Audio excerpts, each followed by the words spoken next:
of additional microorganisms. And it can be easy to obtain these starter cultures. Many places have microorganisms that harm humans or animals that occur naturally. This is called endemic. And so in these endemic areas, you can obtain these from surroundings. So it isn't always easy, but it can be easy to get the starter materials. I mentioned the small size. Moving that small size from place to place, it's very easy to conceal. There's no signature that is going to indicate that you're carrying a small vial of a bacterial starter culture across a border. If it's well concealed, it's possible nobody will ever see it or detect it when it goes through an X-ray machine. It simply won't show up. And there's a wide variety of legitimate uses to carry and move and manufacture and grow biological material. So many legitimate businesses use microorganisms, from brewing and winemaking to laboratory research to academic research to pharmaceutical production. Additionally, the cost is not as high as potentially could be when compared to some of these other weapons types.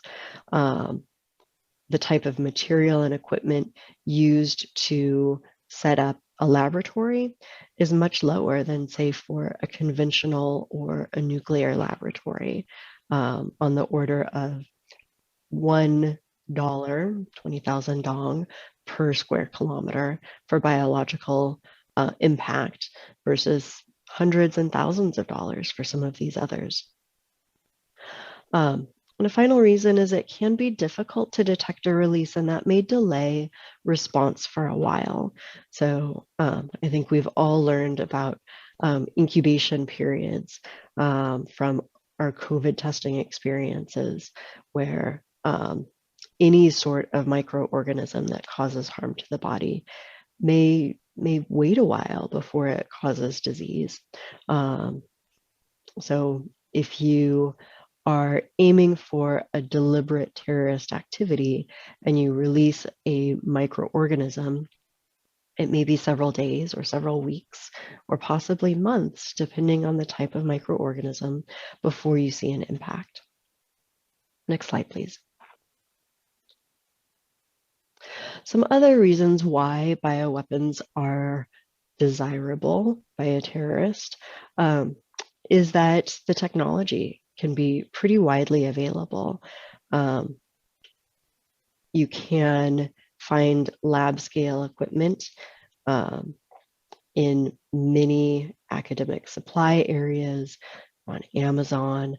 You see this picture shows small glass vials and beakers. A lot of this is legitimate for research. Even some of the more advanced equipment, there's multiple reasons for procuring it. Treatment and prevention may not always be effective. Again, with any pandemic, particularly coming out of the last 2 years, we see that there's a wide variety of impacts, and it takes a lot of time and resource to address any sort of biological event. And there's a tremendous logistical effort involved, from cleaning and decontamination to treatment and triage of individuals. And these decontamination costs can be high. The picture with the decontamination suits, the yellow suits shows what was going on in Washington, D.C. after several senators were sent letters with anthrax in them. And the costs there were in the thousands upon tens of thousands of dollars, potentially even into the millions. I'm not sure that we ever got a final number. And that is in part because some biological material persists in the environment for a long time. And so decontamination can cost a lot and take a while. Next slide, please. Let's look at some of the variety of biological weapons concerns out there. And one is possible state-sponsored programs. There are countries who, in the past, have had state-sponsored programs and may or may not have retained stockpiles from that material. And so there's a concern that that persists, and that non-state actors or terrorists might acquire that either stockpile material or other material and put it to illicit use. A final concern is in the rapid growth of the biotechnology industry that has provided greater access to multiple people in being able to use and manipulate microorganisms. And that includes being able to insert pathogenic genomic sequences. So it's not quite as easy as it might sound when I say that, to engineer a pathogenic microorganism. But there is technology that allows splicing pathogenic gene sequences into other places. So there's a lot of concern that this technology could potentially be put to illicit use. Next slide, please. All right. I mentioned some of this state-sponsored programs. There's a couple examples of countries listed on this slide that have had programs in the past. I will note that all of this is publicly available information. So you can look up additional information about any of these on the internet. You can only trust so much on the internet. I'll provide that caveat, but you should be able to find out a little bit more if you're interested. There have been books written on the subject. And these programs have used a number of different diseases and toxins. And we can see a couple of examples of pathogens that affect agriculture. So I mentioned that it's not just humans, but the Colorado potato beetle is one that affects potato crops, and can be a very dangerous, pervasive beetle, hard to eradicate, causes lots of damage. Similarly, rice blast is one that affects rice plants. I would imagine of interest in Southeast Asia, and can cause significant damage to crops and crop production, therefore agriculture and food supply. The final picture shows the treatment of horses in World War I believe this was, for something called glanders. So this was a pathogen affecting primarily livestock, but individual humans became sick when they treated the horses as well. So this was a 2-for-1, something that affected both livestock, but was also able to affect people. All right, next slide, please. So looking at some legacy programs that may potentially still cause concern. What you're seeing here is a USSR production facility. This was called Compound 19. And I mentioned earlier that anthrax is able to stay in the environment. That's because anthrax is capable of forming what's called a spore.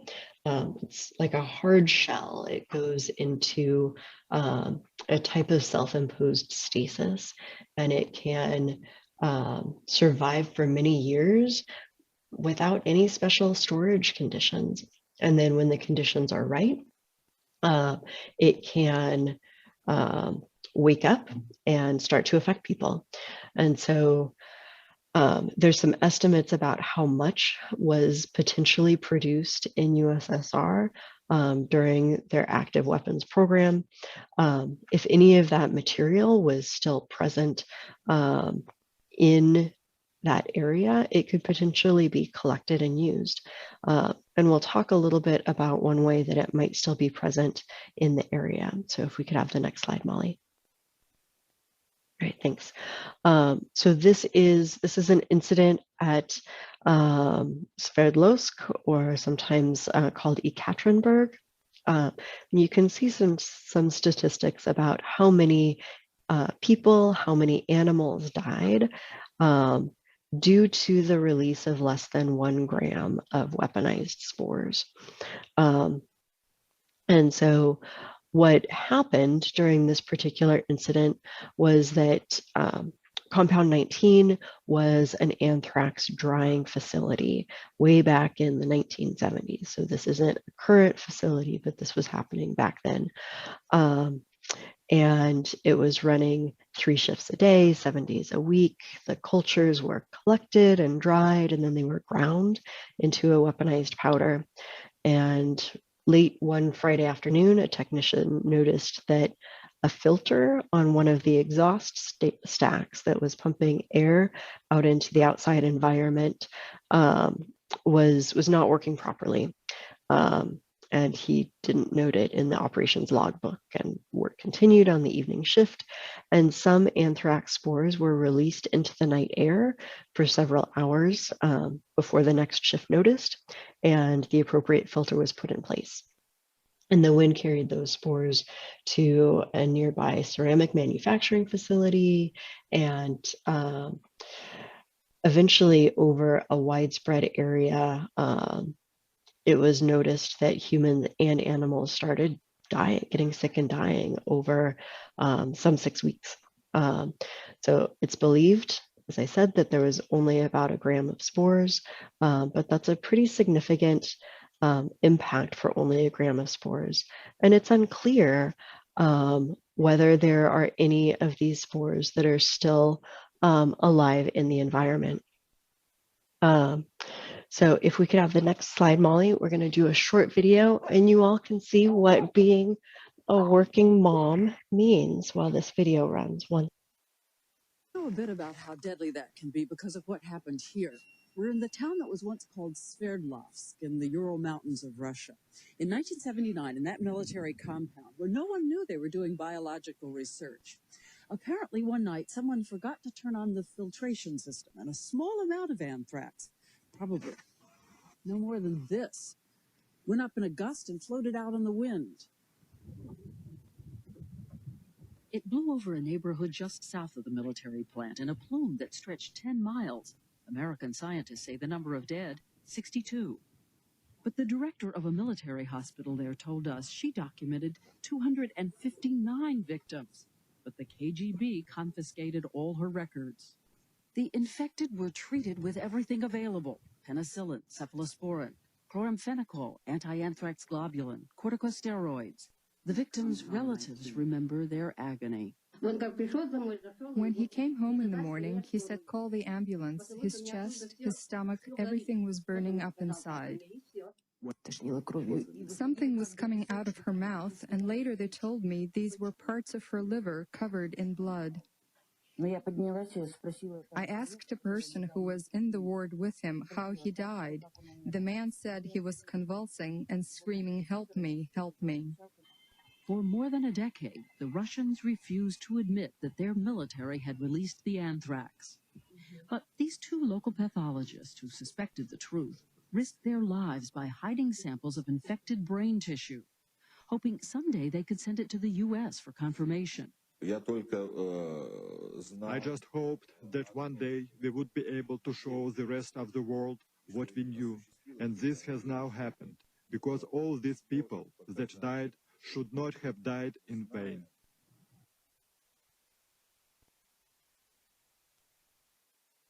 All right, thanks, folks. And let's remember that, oh, I'm not sure if you can see the paper clip. So that's about 1 gram right there. All right. If we could have the next slide, Molly. All right, so we're going to do a quick review of some key terms and concepts that I think are fairly clear, but let's just take a look and be sure that they're crystal. Next slide. right? An infectious disease is a term that we'll hear sometimes in this topic. So this is going to be something that is caused by a microorganism living in our body, or that's populated our body. So some examples might be the common cold, flu, influenza, strep throat. Others diseases you can call non-infectious and have nothing to do with microorganisms, but might relate to biochemical imbalances or other malfunctions in the body. So an example here might be multiple sclerosis or diabetes. Contagious diseases can spread from one individual to another. Some of the diseases that we've talked about so far are not contagious. Anthrax, for example, is not contagious. It doesn't spread from one victim to another, but it spreads via the spores. And then, of course, most microorganisms, most bacteria are not infectious at all. They reside in our environment and in our bodies, and we in fact need them as part of our healthy digestive system and to break down plant matter into leaf mold compost. So microorganisms, by and large, have an incredibly important role to play in this world, but there are these few that are infectious and can cause disease. All right, if we can go to the next slide. All right, and I think we've got either we've got a Minty. So if you've still got your Minty window pulled up, this is asking you to name an example of an infectious disease. So we'll wait just a moment while everybody can get those answers in. Pick your favorite infectious disease. I thought we might see COVID. Yeah, except it's not my favorite. Ebola, it's a really good example, and that's one that has, it's very infectious and causes very severe results. And then my lovely interpreters may need to help me with some of these others.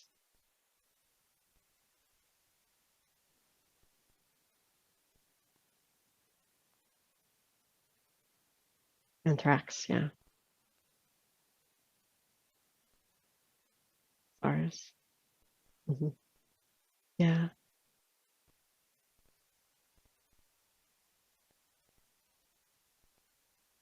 Plague, absolutely, yeah.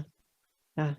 Sounds like we've got some smart so yeah, so diarrhea is actually a symptom. It can feel like a disease, but that's a symptom of certain of a variety of things, actually, from your digestive system not working a little bit, usually caused by a microorganism, but it can be caused by multiple microorganisms. All right, if we can go to the next slide. Thank you. And so this one is looking at an example of a non-infectious disease.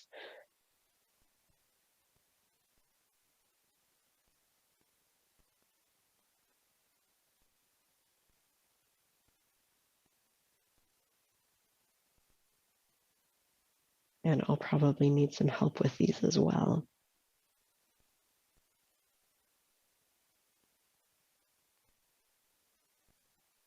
Gout, diabetes, yeah, yeah, yeah.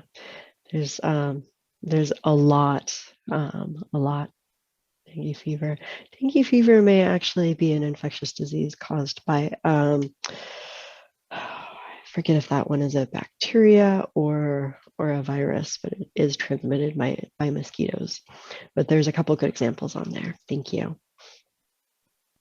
And if we can go back to the slides. All right. So we talked a little bit about contagious versus not contagious. So to reiterate, contagious disease is one that can be transmitted from one person to another. And there's a couple different ways that we can transmit diseases. So there's direct contact with the pathogen, there's aerosol via air, and there's vector transmission. Let's take a look at each of these. So if we could have the next slide, which may actually be a Mentimeter. Yep. So this one is before we get to sharing more about what those modes of transmission are. Look at that crowd of people. They are so happy. A soccer match just wrapped up and somebody won. But somebody's sick. How might it spread?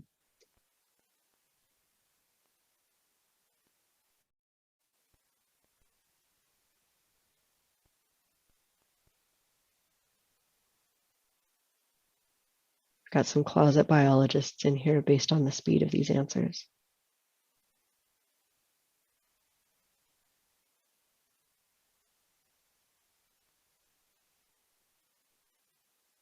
Mm-hmm.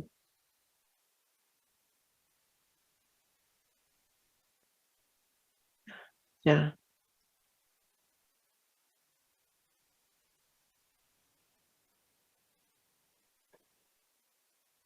Yeah. All of those are absolutely accurate.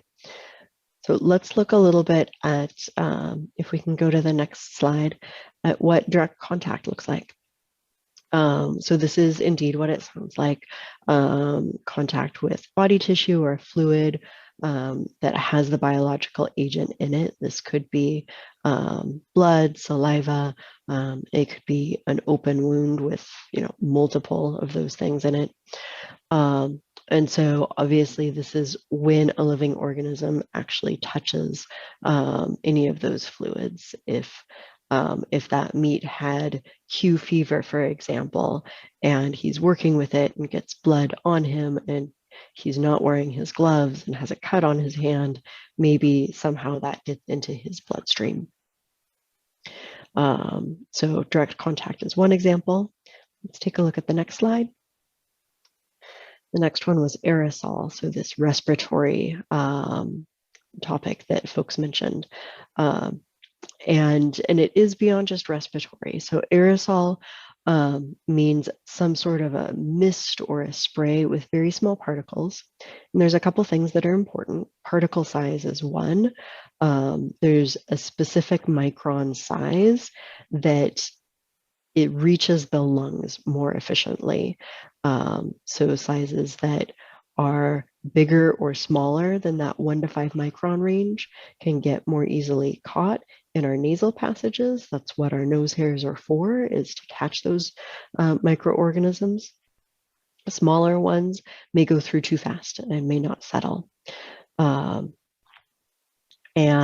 so this can be from somebody breathing, coughing, sneezing, but aerosols can also be produced by misters or sprayers. And we'll talk a little bit more about that as we consider equipment and delivery.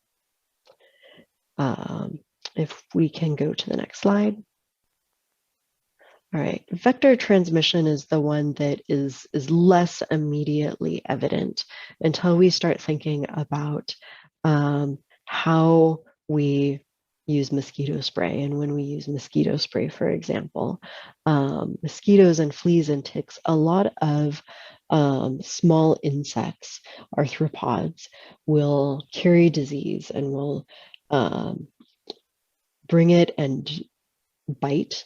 And when they bite or sting, then that disease that is carried on their bodies and their saliva is transferred to us. So they act as a disease vector, something that transmits the infective agent from one host to another. And there's an example. We can think about aerosol sprayers and crop dusters. And I mean, that is one example that we might already think about when we consider weaponized delivery systems. But an example of a vector delivery system that was deliberate, there's numerous reports from the 1940s during Japan's wartime history that they bombed a Chinese city with bubonic plague. So with fleas that had plague, and those fleas then escaped and ran around the population and bit people and caused over 100 deaths. So that's one example of using this vector, not just the vector occurring in nature, but the vector being deliberately used for harm.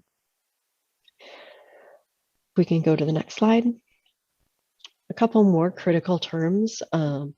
We have zoonotic and endemic diseases. And so zoonotic, if anybody has taken Latin or learned any Romance languages, this goes back to relating to animals.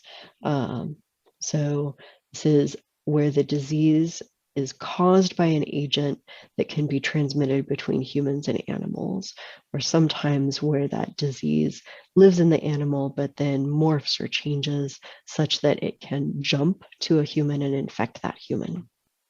And a good many of our infectious diseases that aren't naturally occurring are zoonotic diseases. Endemic, I believe I used this term earlier. It's a disease that's widespread in an existing population. And so plague, for example, Yersinia pestis, naturally resides in animals in many parts of the world. And there are occasional outbreaks in those parts of the world. And then the host, of course, is the living animal or plant that is used as a source of nutrition for that microorganism. Next slide, please. All right. So what would a terrorist look for? What are the properties of an ideal weapon, biological agent? Well, there's a lot of things they might look for.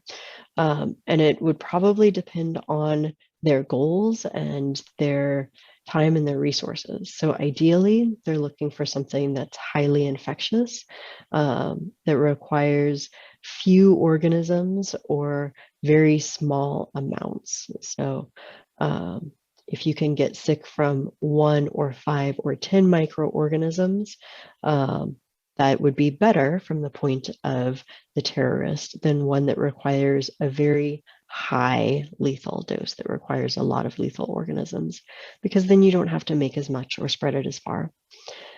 Similarly, it's one that's easy to grow, easy to propagate in large quantities. Some microorganisms are easier to culture than others. Some are finicky. They only like certain food. They only grow in certain conditions. They are not very stable, whereas some are very hardy and easy to grow. If you want people to get sick, your microorganism has to be stable in the environment until people can get sick. And so that means that it needs to be hardy enough to last, to persist in the environment. And anthrax is such a great example of one that is very hardy in the environment. Ebola is less hardy. It requires certain conditions, and that's one of the reasons why it is transmitted from contact as opposed to being an airborne material. An ideal agent is also one, of course, that can be efficiently dispersed. So contact agents are probably less easy to disperse than aerosol or vector agents. All right, next slide, please. Additional properties might be that they target humans or livestock or food crops instead of just sort of making some or multiple of those sick, and that it's resistant to standard treatment. It's a lot easier to make people sick when there's no cure. And ideally, I think a terrorist would like something that you don't notice right away, that can make people sick, that can spread before it can be treated and contained. So something that can camouflage as a common disease. And I'll say that there's no one agent that meets all of these attributes. And that's a good thing. Thank goodness. Right. Let's move on to the next slide. And this is our summary, our last formal slide of the day. Just to review the basics, disease can be caused by these infectious agents, and those may or may not be contagious person to person. The spread mechanism really varies from contact to aerosol to vectors. There's a lot of microorganisms all over the world that do many, many things. Some of those are pathogenic and can make people sick, and some of those are endemic, naturally occurring in parts of the world. And there are reasons why a terrorist might choose to pursue biological weapons as their efficient weapon of choice. So that's the end of our introduction. We will hear more about both the material and the equipment on later days. I think that there are a couple of reference slides after this, but that wraps our deck for today. And I think we can move on to questions for me or any of our presenters.